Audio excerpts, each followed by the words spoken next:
Hello friends, welcome to Angel Maths competition. Friends, आज की video को स्टार्टिंग करते हैं क्वेश्चन नंबर 303 से। तो आइए स्टार्टिंग करते हैं नंबर सिस्टम चैप्टर से। क्वेश्चन नंबर 303 देखिए, बहुत ही अच्छी तरीके से समझना है क्वेश्चन को। काफ़ी स्टैंडर्ड क्वेश्चन है ये। यदि तीन कर्मागत, देखिए तीन कर्मागत प्राकृतिक संख्याओं के योग का वर्ग, यानी कि योग करेंगे फिर उसका वर्ग, योग का वर्ग उन संख्याओं के वर्गों के योग से 292 अधिक है। तो तीनों में सबसे बड़ी संख्या बतानी है। अब देखिए, यदि हम इस क्वेश्चन को XYZ से करेंगे तो काफ़ी बड़ा हो जाएगा, काफ़ी बड़ा। तो इसलिए हम यहाँ पर क्वेश्चन को इजी करते हैं ऑप्शन मेथड से। तो हमें सबसे बड़ी यदि हम संख्या 5 लेंगे तो उससे छोटी 4 और 3। अब देखिए, तीनों के योग का वर्ग करते हैं। 5 4 9 3 12। देखिए 5 4 9 9 3 12, 12 का योग का वर्ग 12 का 144। तो 144 जो है 292 से ऑलरेडी पहले से ही छोटा है, अधिक नहीं होगा, क्योंकि ये कह रहा है उन संख्याओं के वर्गों के योग से 292 अधिक होगा ये संख्याओं के योग का वर्ग। तो 292 अधिक नहीं है, तो 292 से छोटा है, इसलिए हमारी सबसे बड़ी संख्या 5 नहीं होगी। अब इसी प्रकार 6 देखते हैं। देखिए 6 5 4। अब इनके योग का वर्ग करते हैं। 6 4 10, 5 15, 15 का वर्ग 225। ये भी 292 से छोटा है, इसलिए हमारी संख्या सबसे बड़ी 6 भी नहीं है। तो इस प्रकार हम सबसे बड़ी 8 देखते हैं। 8 7 और 6। अब देखिए इनके योग का वर्ग करते हैं। 8 7 15, 6 21, 21 का वर्ग 441। देखिए ये वर्गों का इनके योग का वर्ग है, और इधर कह रहा है उनके वर्गों के योग से। अब देखिए इन्हीं के वर्गों के योग से देख लेंगे हम। 292 ज़्यादा हो गई। देखिए 6 का वर्ग 36, 7 का वर्ग 49, 8 का 64। अब देखिए 441 में से हम घटाएंगे 64, 36, 100, 49, 149 घटाएंगे तो देखिए 292 आना चाहिए। 11 में से 9 घटाए 2, 3 13 में से 4 गए 9, 3 में से घटाया 2, तो देखिए 292 हो जाता है यहाँ पर। तो इसलिए हमारी सबसे बड़ी संख्या आती है ऑप्शन डी, सबसे बड़ी संख्या 8। अब यदि इस क्वेश्चन को हम x के अकॉर्डिंग करेंगे तो ये काफ़ी बड़ा हो जाएगा, इसलिए हमने इसको ऑप्शन मेथड से हल किया है। तो हमारी सबसे बड़ी संख्या आ गई 8। अब हम देखते हैं क्वेश्चन नंबर 304। तीन क्रमागत विषम संख्याओं का गुणनफल 1287 है। तीनों में सबसे बड़ी संख्या बतानी है। जैसे कि मैंने आपको बताया था, 2 या 2 से अधिक संख्याएं आ जाए और उनका गुणनफल दिया हो तो उसके गुणनफल में ही उन सभी संख्याओं के मान छिपे होते हैं। बस गुणनफल के हम फैक्टर्स करके देखेंगे और हमें उसमें से तीनों संख्याएं प्राप्त हो जाएगी, और वे तीनों क्रमागत विषम संख्याएं होगी जिनमें से हमें सबसे बड़ी संख्या बतानी है। तो देखिए स्टार्टिंग करते हैं। हमारी दी गई संख्या, तीन संख्याओं का गुणनफल है 1287। अब इसके फैक्टर्स करते हैं। 3 चौक 12, 3 दूनी 6, 3 नम 27, 3 गम 3 चौक 12, 3 3 9। अब देखिए ये कटता है 11 से कटेगा 11, कम 11 3 33 और 13 कम 13। अब देखिए यहाँ से हम तीन क्रमागत विषम संख्याएं बनाएंगे और जिनका गुणनफल 1287 होगा और उनमें सबसे बड़ी संख्या बतानी है। यह क्वेश्चन SSC टीयर फर्स्ट 2017 में पूछा गया था। तो देखिए अब हम तीन संख्या लेते हैं। पहली संख्या 3 3 9, दूसरी संख्या होगी हमारी 11 और तीसरी संख्या होगी हमारी 13। देखिए ये है तीन क्रमागत विषम संख्या। यदि इनका गुणनफल करे, आपस में गुणा करे, तो इनका गुणनफल आ जाएगा 1287 और इनमें सबसे बड़ी संख्या है हमारी 13। तो दिए गए क्वेश्चन का आंसर हो गया ऑप्शन सी 13। देखिए काफ़ी स्टैंडर्ड क्वेश्चन था ये। अब हम नेक्स्ट क्वेश्चन करते हैं।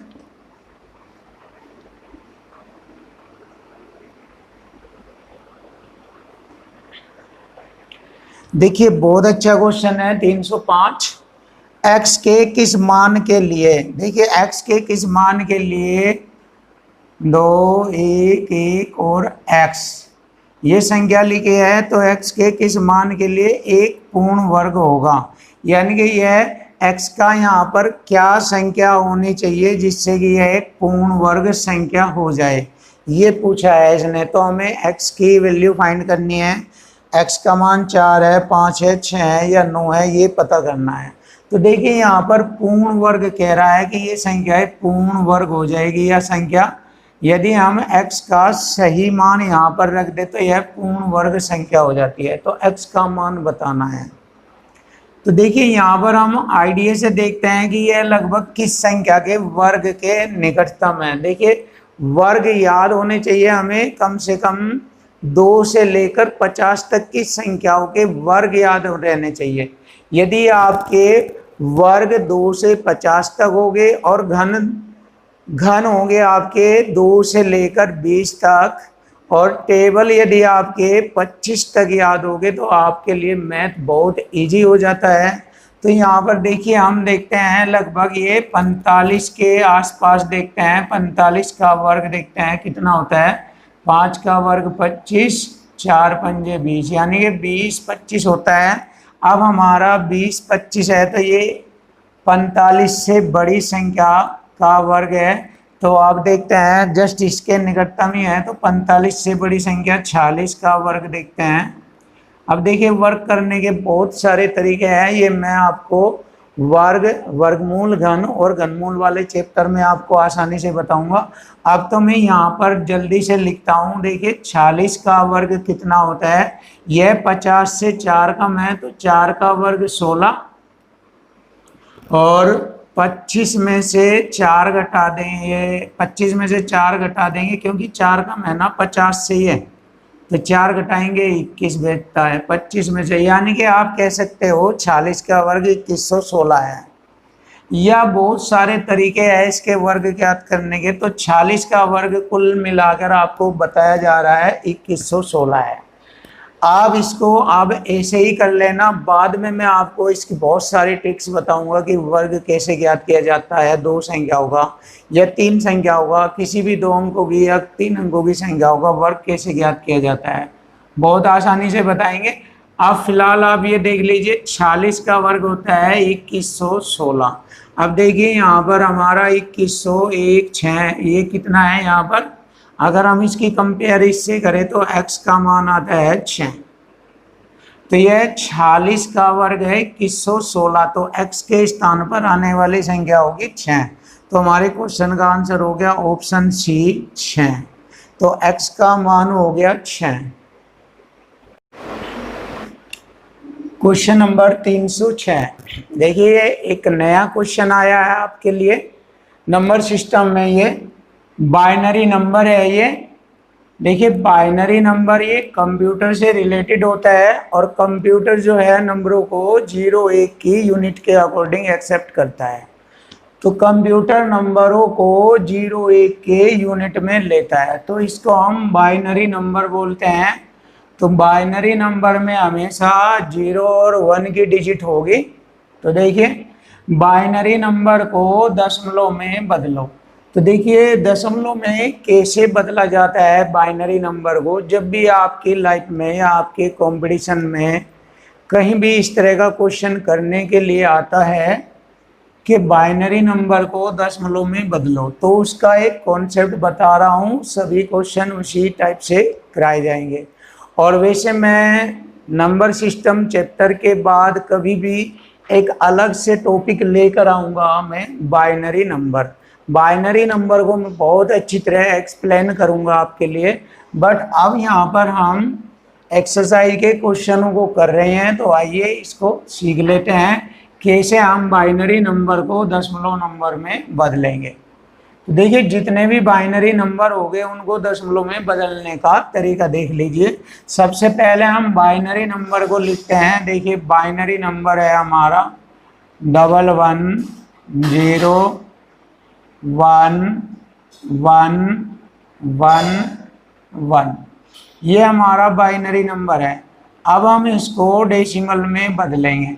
तो देखिए हमारा जो राइट साइड का डिजिट है ये 1, इधर राइट साइड यानी दायां भाग, राइट साइड से हम लिखना शुरू करेंगे। यहाँ से इसके सामने लिखेंगे 2 की घात 0 से लिखेंगे प्लस, फिर इसके लिए लिखेंगे हम 2 की घात 1 प्लस, इसके लिए लिखेंगे हम 2 की घात 2 प्लस, इसके लिए लिखेंगे 2 की घात 3 और प्लस 0 के लिए लिखेंगे यहाँ पर 2 की घात 4, यानी कि एक एक घात 2 पर बढ़ती जा रही है, प्लस 2 की घात 5 प्लस 2 की घात 6। अब देखिए इसको आसानी से हम हल करेंगे। देखिए 2 की घात 0 का अर्थ होता है 1, उस 1 की गुणा यहाँ पर करेंगे, तो यहाँ पर हम गुणा करते हैं, इनमें ऊपर के डिजिटों में गुणा करते हैं, लिख दिया है मैंने, गुणा करें। तो देखिए 2 की घात 0 1 होता है, 1 की गुणा 1 में करेंगे 1, प्लस का चिन्ह लगाएंगे, 2 की घात 1 2 हो गया, 2 एकम 2 प्लस 2 की घात 2 4 4 एकम 4 प्लस 2 की घात 3 8 होता है, 8 एकम 8 प्लस 2 की घात 4 16 की गुणा करेंगे 0 में 0 हो जाएगा, प्लस 2 की घात 5 32 होता है, 32 एकम 32 प्लस 2 की घात 64 होता है, 64 एकम 64। अब हम इन सभी को जोड़ लेंगे तो हमारा दशमलव में यह नंबर, बाइनरी नंबर जो है दशमलव में कन्वर्ट हो जाएगा। अब हम इसको जोड़ते हैं, देखिए जोड़ लीजिए, सीधा सीधा जोड़ लीजिए। 64 और 32 होता है हमारा 96 होता है, 96 और 4 हो गया हमारा 100 और 108 और 2 110 और 1 111। अब हम इन सभी को जोड़कर देखते हैं, हमारा 111 आ जाता है, तो यही हमारा दशमलव में नंबर होगा, जो कि मैंने बाइनरी नंबर को दशमलव में बदला है। तो जितने भी बाइनरी नंबर आ जाए उनको दशमलव में बदलना हो तो सेम इसी कॉन्सेप्ट को यूज करना है। जो भी बाइनरी नंबर होगा दाईं तरफ से 2 की घात 0 से स्टार्टिंग करना है, 2 की घात 0 2 की घात 1 2 की घात 2 इस तरह से, और फिर उनकी गुणा करनी है। गुणा करके जो भी उनका योग या जोड़ने पर जो भी आएगा जोड़, वही हमारा दशमलव में नंबर होगा। तो बाइनरी नंबर को दशमलव में इस तरह से बदला जाता है। तो जितने भी क्वेश्चन होंगे इस तरह से करेंगे। अब हमारा नेक्स्ट क्वेश्चन आता है 9991 की गुणा करेंगे 10,009 के साथ। तो देखिए ये बहुत ही ईजी से लिख सकते हैं, इस कॉन्सेप्ट को हम लिख सकते हैं। यदि 10,000 में से इकाई दाई सैकड़ा हजार, 10,000 में से मैं यदि 9 घटा दूँ तो हमारा 9,991 रह जाएगा, और गुणा 10,000 में यदि मैं 9 जोड़ दूँ तो ये आ जाएगा 10,009। तो इस प्रकार हम देखते हैं कि हमारा ये एक कॉन्सेप्ट बन जाता है। जैसे आपके सामने, आपको पता है, पहले भी आपने पढ़ा है, यदि कोई संख्या a माइनस बी एक बार घट जाए और एक बार गुणा के साथ में जुड़ जाए तो यह वर्गांतर का कॉन्सेप्ट हो जाता है। जैसे कि पहली संख्या का वर्ग माइनस दूसरी संख्या का वर्ग, इस तरह से इसका कॉन्सेप्ट बनता है। तो इसको हम इसी तरीके से हल करेंगे। देखिए 10,000 का वर्ग पहली संख्या का वर्ग माइनस दूसरी संख्या b होगी 9 का वर्ग, ये बन जाता है। अब हम इसके वर्ग में से इसका वर्ग घटा देंगे, हमारा आंसर आ जाएगा। देखिए हम इसका वर्ग लिखते हैं, इकाई दाई सैकड़ा हजार, 10,000 का वर्ग हो गया 1 2 3 4 5 छः, 6 जीरो ये है 4, 7, 8, ये हो गया। और इसमें से 9 का वर्ग 81 घटा देंगे हम,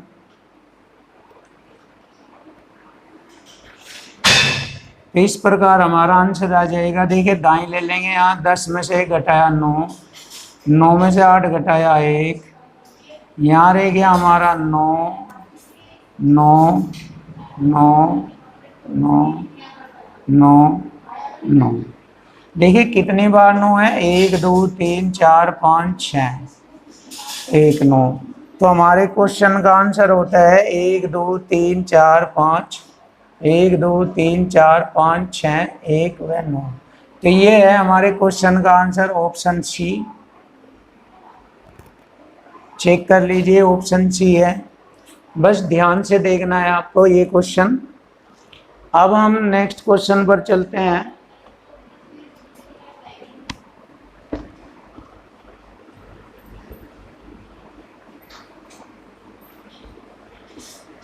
देखिए बहुत ही अच्छा क्वेश्चन ये। 4 अंकों की सबसे बड़ी संख्या ये होती है, 4 अंकों की सबसे बड़ी संख्या जो 93 से पूरी तरह विभाजित हो जाती है। देखिए हमारी 4 अंकों की सबसे बड़ी ये संख्या है, बट ये 93 से पूरी विभाजित नहीं होगी। तो 4 अंकों की सबसे बड़ी 93 से विभाजित होने वाली संख्या इससे छोटी होगी।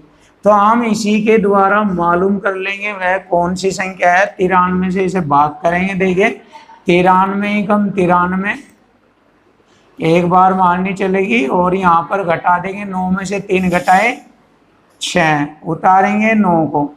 अब मारनी नहीं चल रही, अभी भी छोटी संख्या पड़ गई है 93 से, 0 लगाएंगे।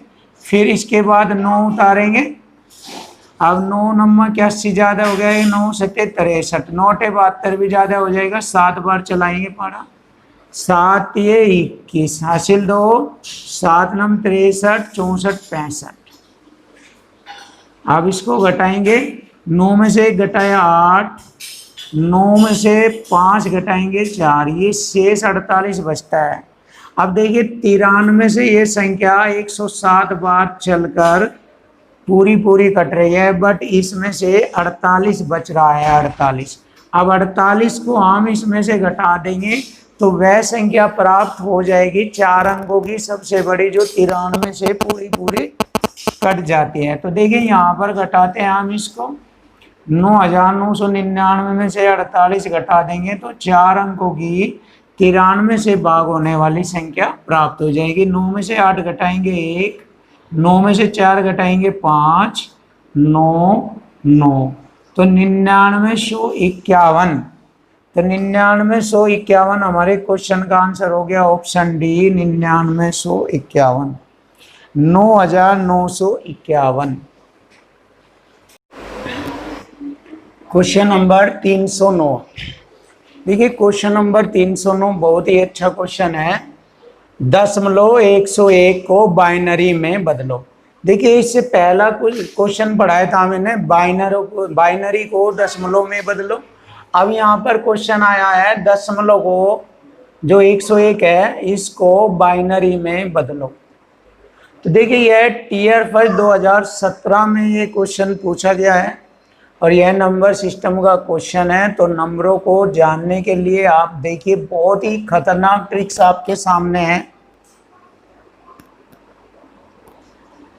देखिए जब भी दशमलव नंबर को बाइनरी में बदलने के लिए कहे तो इसकी एक खतरनाक ट्रिक है।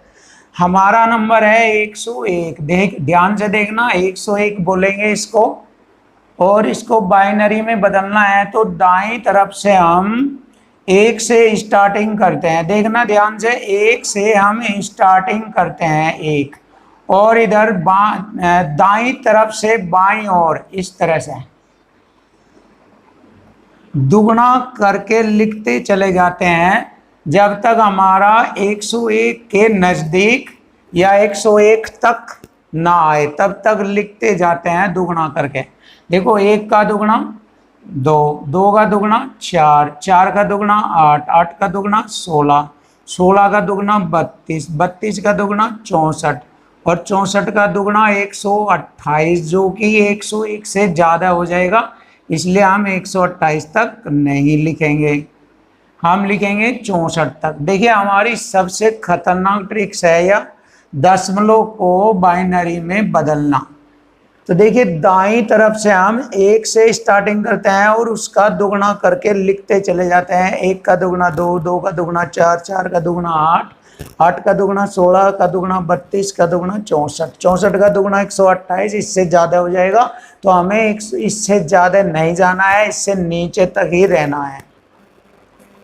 तो देखिए अब हम क्या करते हैं, अब हम इन अंकों से हम दाईं तरफ से इनको जोड़कर देखते हैं। देखिए इनको जोड़कर देखेंगे तो किसके जोड़ से हमारा 101 बनता है, ये देखना है।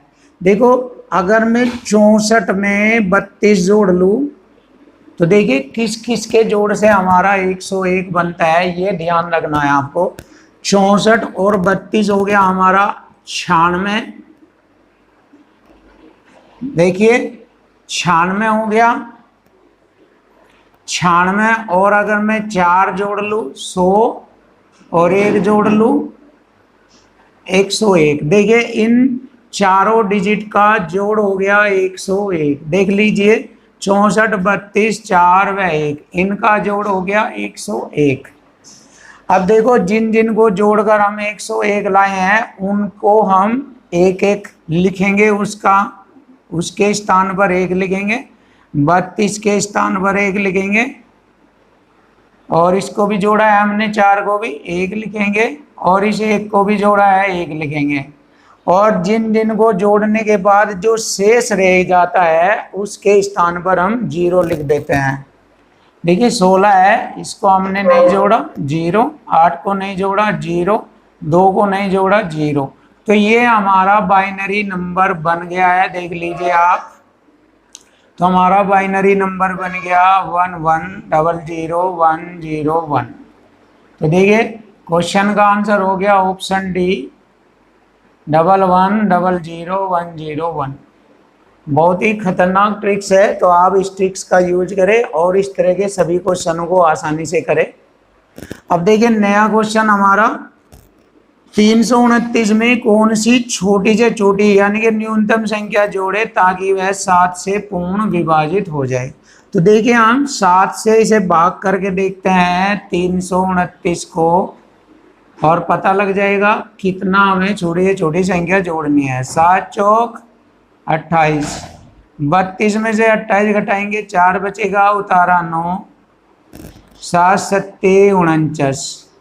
तो देखिए ये तो हमारी पूरी कट गई है, तो इसमें जोड़ी जाने वाली संख्या 0 होगी। ऑप्शन बी है, क्योंकि 329 में 0 को जोड़ेंगे तो भी 329 ही रहेगा, कोई प्रभाव नहीं होगा। और 329 7 से पूरी कट जाती है, और यह पॉइंट भी क्लियर हो जाता है कि कौन सी न्यूनतम संख्या जोड़े। देखिए जोड़ी जाने वाली न्यूनतम संख्या होगी 0। तो 0 को जोड़ने पर कोई भी प्रभाव नहीं होता है, फिर भी 7 से 329 पूरी कट जाती है, अतः जोड़ी जाने वाली होगी छोटी से छोटी संख्या 0। तो हमारे क्वेश्चन का आंसर हो गया 0। अब क्वेश्चन नंबर 311 देखते हैं। देखिए क्वेश्चन नंबर 300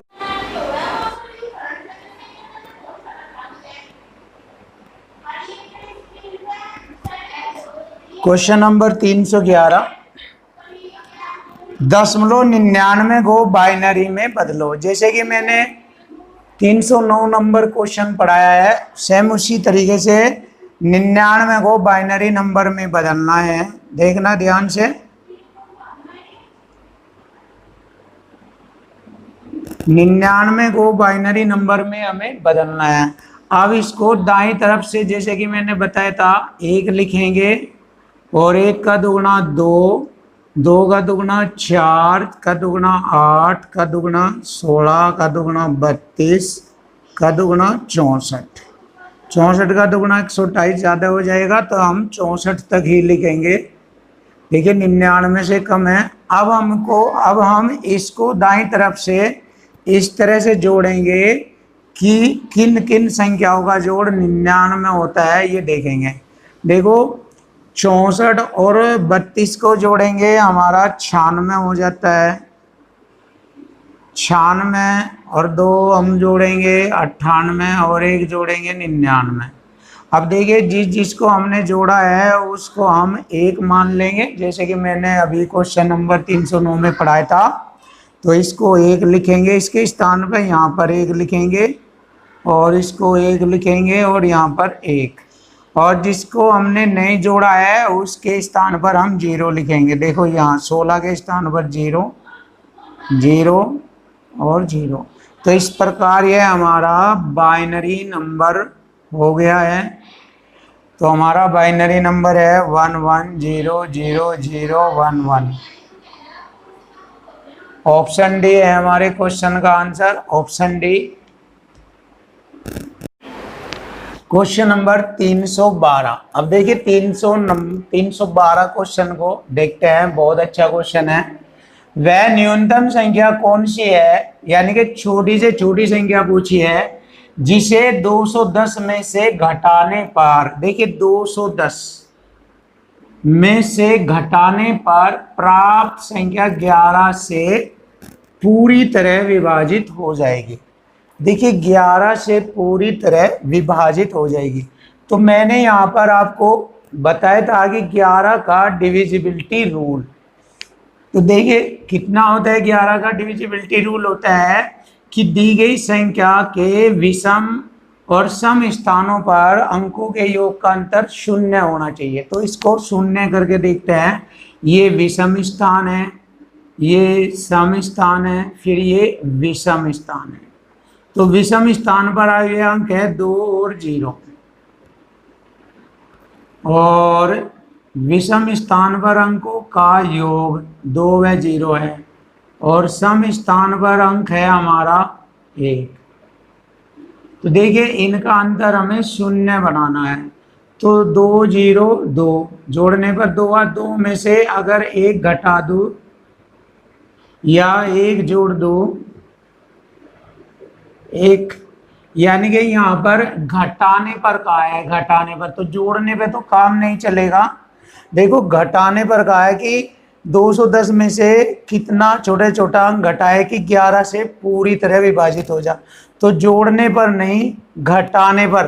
तो देखो मुझे -1, तो इधर भी 1 रखना है। तो यदि मैं 2 में से 1 घटा दूं 1 रह जाएगा, 1 में से 1 घटाएंगे 0 हो जाएगा, जो कि 11 का डिविजिबिलिटी रूल है। तो देखिए यदि हम 1 घटा देते हैं इसमें से तो फिर 1 रह जाएगा, 1 - 1 तो 0 हो गया इनका। विषम और सम स्थानों पर अंकों के योग का अंतर 0 हो गया ये। तो लेकिन ये 0 जब हुआ है जब हमने 1 घटाया है। तो अतः हमारी घटाए जाने वाली संख्या है 1। या तो आप इस तरह कर सकते हो क्वेश्चन को, या फिर आप ऐसे भी कर सकते हैं बहुत ही अच्छी तरीके से। देखो 210 को हम ऐसे भी कर सकते हैं, 11 से भाग करेंगे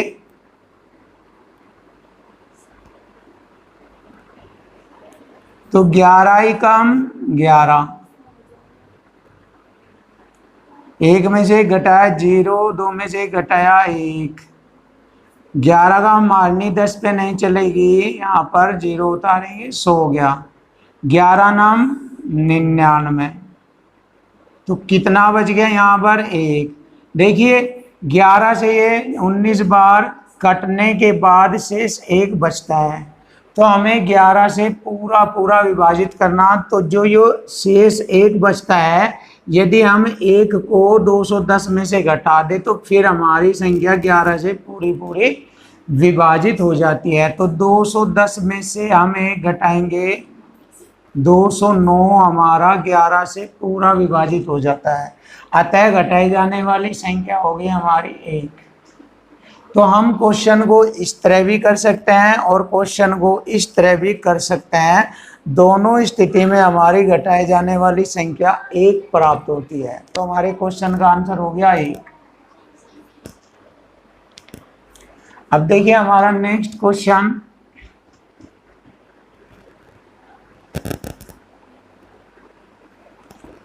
क्वेश्चन नंबर 313 काफी स्टैंडर्ड क्वेश्चन है ये, इसको हमें ध्यान से समझना है।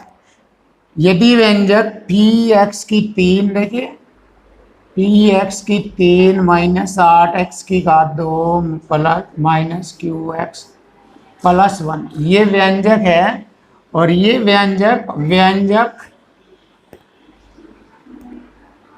3x की 2 माइनस 4x जमा 1 से पूर्ण विभाजित होता है, तो P तथा Q का मान बताना। तो ये P और Q का मान बताना यदि ये व्यंजक इस व्यंजक से पूरा विभाजित होता है। तो देखिए काफी बड़ा क्वेश्चन है, इसको धीरे से समझेंगे आसानी से हो जाएगा। अब देखिए हम इसके फैक्टर्स करते हैं, जिस संख्या से इस व्यंजक से इसको भाग करने पर पी क्यू का मान ज्ञात करना। तो इस व्यंजक के फैक्टर्स करेंगे 3 एकम 3 के से फैक्टर करेंगे जिनका जोड़ आता है -4। तो 3 एकम 3 देखिए फैक्टर्स हो गए हमारे यहाँ पर 3x² minus 3x minus 1x plus 1। तो अब इसको हम हल करेंगे, यहाँ पर कॉमन ले लेंगे 3x, x बचेगा -1, 3x से 3x कट गया -1, -1 कॉमन लेंगे यहाँ पर x -1। अब देखिए अब हम इनमें से कॉमन लेते हैं x -1 दोनों में से, और दूसरे कोष्ठ में 3x -1 ये लिखेंगे बराबर 0। 0 से दोनों की कंपेयर करेंगे, x -1 बराबर 0, 3x -1 बराबर 0, x बराबर 1 और 3x बराबर 1 इधर जाके प्लस का हो जाएगा, x बराबर 1/3। तो देखिए ये x की वैल्यू आ गई। अब बारी बारी x की वैल्यू इसमें रख देंगे, एक कंडीशन हो जाएगी, फिर x की वैल्यू 1/3 फिर रख देंगे, फिर यहाँ दोनों से P और Q के मान हमें प्राप्त हो जाएंगे। तो देखिए इस तरह का क्वेश्चन ऐसे ही होगा, इसका कोई शॉर्ट नहीं है कि इसको शॉर्ट में करेंगे, थोड़ा सा इसको इसी तरह एक्सप्लेन करना होगा। तो यहाँ पर हम x की वैल्यू भरते हैं, इसमें देखिए x का मान 1 है, इसको भरेंगे पहले x बराबर 1 की घात 3 1 ही होगा, 1 की गुणा इसमें करेंगे P ही आएगा, माइनस बाद में देख लेंगे 8, x का मान 1 का वर्ग 1 माइनस Q, x का गुणा 1 प्लस 1। अब इसको हल करेंगे P -8 माइनस Q प्लस 1। अब देखिए ये हो गया हमारा P माइनस Q, -8 में से +1 घटाएंगे माइनस के 7, और -7 हम इधर लिख देंगे, प्लस का हो जाएगा 7। तो P माइनस Q बराबर हो गया 7। एक कंडीशन ये हो गई। अब हम दूसरी कंडीशन यहाँ पर नोट करेंगे, देखिए x का मान 1/3 भरेंगे, फिर इसी में ही P 1/3 का घन करेंगे 1/27 हो जाएगा, -8 1/3 का वर्ग करेंगे तो हमारा हो जाएगा 1/9 -9 सॉरी माइनस का Q, और x का मान 1/3 प्लस 1। अब देखिए इसको हल करेंगे,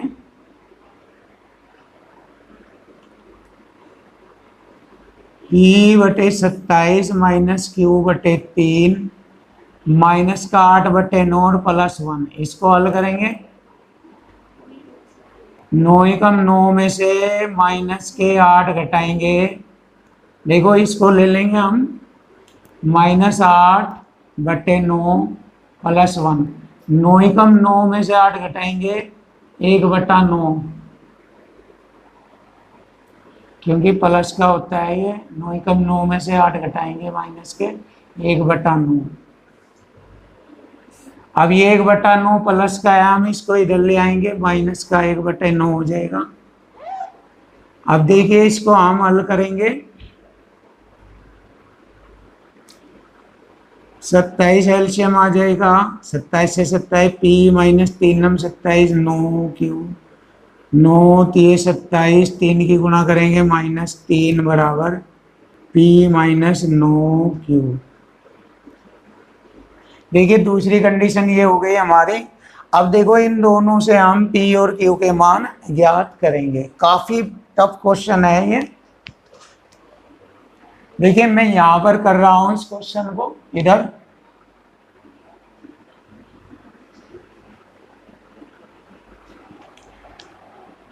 अब हम यहाँ पर P की वैल्यू फाइंड करके यहाँ पर लिख लेंगे। देखिए 7 माइनस का Q इधर आ जाएगा प्लस Q बराबर P। P की वैल्यू इसमें लिखेंगे यहाँ पर -3 बराबर P माइनस 9Q।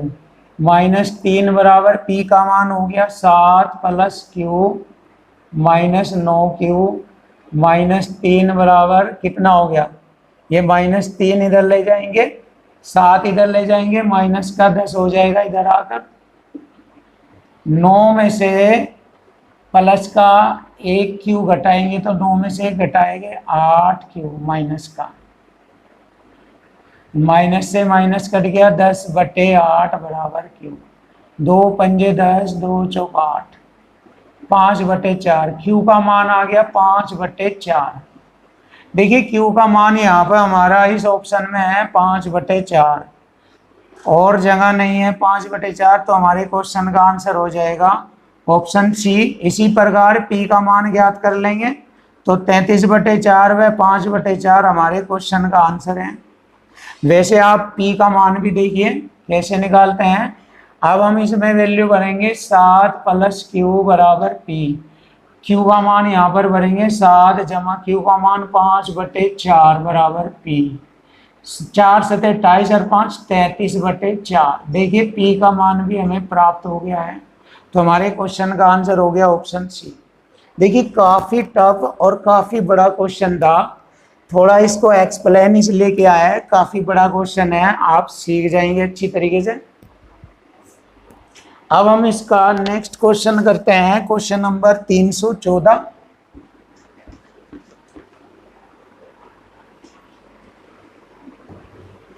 देखिए क्वेश्चन नंबर 314 बहुत आसान क्वेश्चन है। जितना ज्यादा कठिन ये क्वेश्चन था उतना ही आसान हमारा नेक्स्ट क्वेश्चन है, बहुत ही इजी।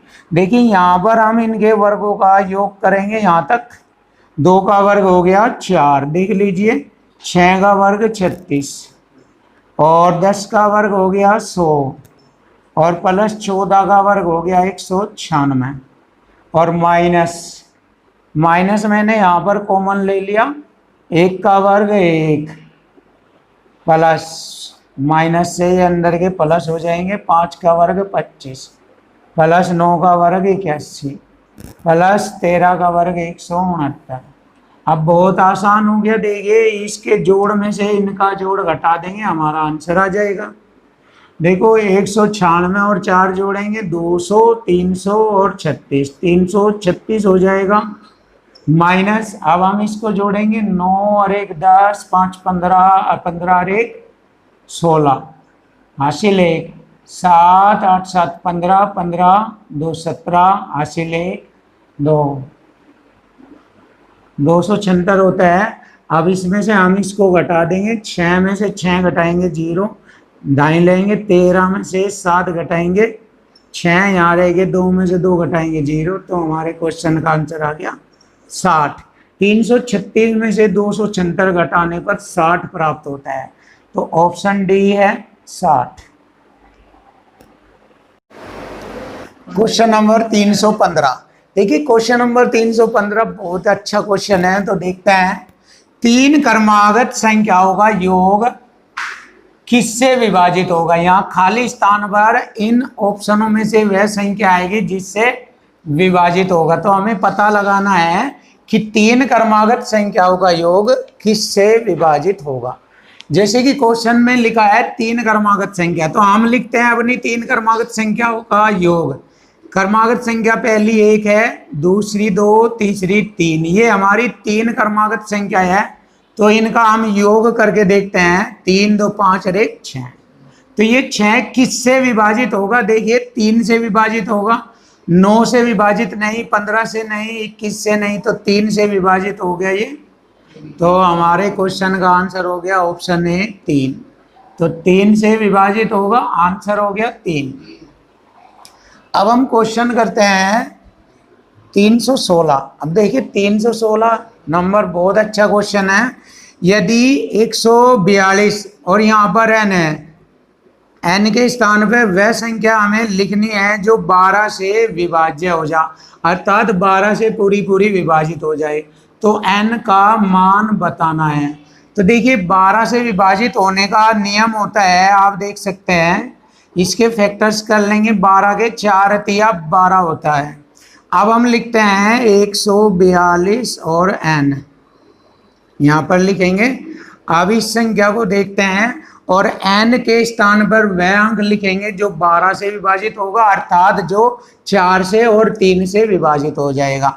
तो देखिए 4 से विभाजित होने का नियम है कि संख्या का इकाई और दाई का अंक 4 से कट जाना चाहिए।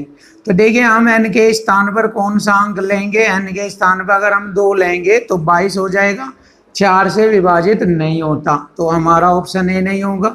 4 लेंगे 24 हो जाएगा, 4 से विभाजित होता है। अब 3 से देखेंगे, यदि हम यहाँ n के स्थान पर 4 रखेंगे तो 3 का नियम है दी गई संख्या के अंकों का योग। अब हमारी संख्या 1424 है, तो अंकों का योग 3 से विभाजित होना चाहिए। तो अंकों का योग देख लीजिए, 4 2 6, 4 10 और 11, 11 3 से विभाजित नहीं होता, तो इसलिए हमारा n का मान 4 भी नहीं है। 6 लेते हैं, 26 हो जाएगा, 26 4 से विभाजित नहीं होता है, तो इसलिए हमारे संख्या n का मान 8 होगा। 8 देखिए 8 रखेंगे, 28 हो गया, 4 7 28, और 3 से देखते हैं विभाजित होता है या नहीं। अंकों का योग 8 2 10 और 5 15, 3 से विभाजित होता है, अतः हमारे n का मान होगा 8। 8 को रखने से यह पूरी की पूरी संख्या 12 से विभाजित हो जाएगी।